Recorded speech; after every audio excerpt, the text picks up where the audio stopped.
Bismillahirrahmanirrahim. Ya, bagaimana cara kita sabar dan ikhlas menghadapi musibah diberikan Allah karena tidak sesuai dengan keinginan kita, gitu. Saya ulangi lagi ya, biar jelas. Ya, baik. Bagaimana cara kita sabar dan ikhlas? Untuk itu, tadi saya katakan, pertama, terimalah semua musibah itu sebagai qadar Allah untuk kita. Bahwa itulah yang ditakdirkan Allah untuk kita. Itu pertama tuh. Yang kedua, ya, jadikan itu untuk ujian bagi kita. Dan pahami bahwa ujian itu untuk meningkatkan iman kita. Kedua itu. Ketiga, coba muhasabah. Jangan-jangan yang terjadi itu karena peringatan Allah untuk kita, karena dosa kita. Yang keempat, dalam musibah dan apanya itu, jangan mengeluh menyesali. Itu caranya.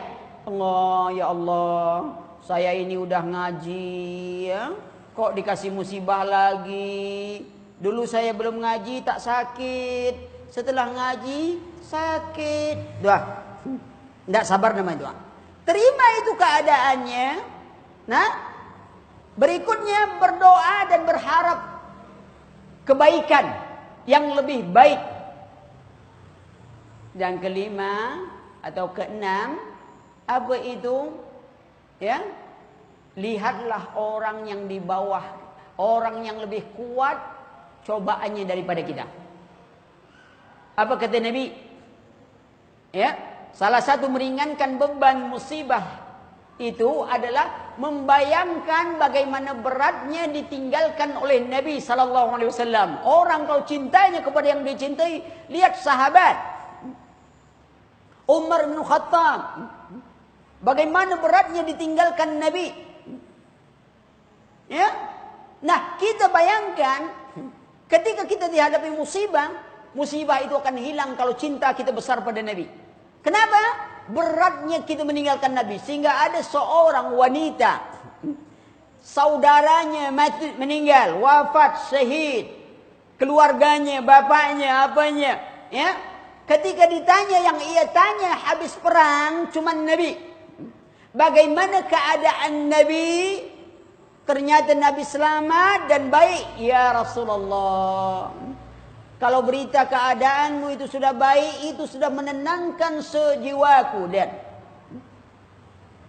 kita lihat, apa kita bayangkan ke Nabi? Kita tidak lihat Nabi sudah wafat, tapi kita berharap dengan kesabaran ini kita dipertemukan Nabi. Dengan Nabi, betapa beratnya beban Nabi. Kita baru berapa lah, ukti? Kadang-kadang ujian itu sebenarnya tak berat, tapi kita merasa berat karena kita belum bisa menerimanya dengan ikhlas. Kenapa kita tak bisa menerima dengan ikhlas? Itu karena kita menganggap itu sebagai azab langsung. Ya. Lalu kita menganggap seolah-olah tidak ada sebab yang lain. Coba dianggap ini, oh ini mungkin karena perbuatan kita. Bukan nyalahkan orang lain dulu. Apalagi musibah itu datang kalau kita kaitkan dengan orang lain, itu tak ikhlas gitu. Ini gara-gara dia lah nih. Sebelum ini lagi, udah. Kita dulu. Allah, ini musibah. Ya, kita langsung bicara hikmah. Ini apa hikmahnya nih? Ya mungkin Allah menguji kita, sebab kita akan diuji Allah.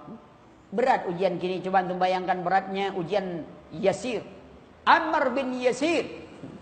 Ibunya siapa? Sumayyah. Ibunya mempertahankan iman, itu dibelah dari kehormatannya, ikhwan.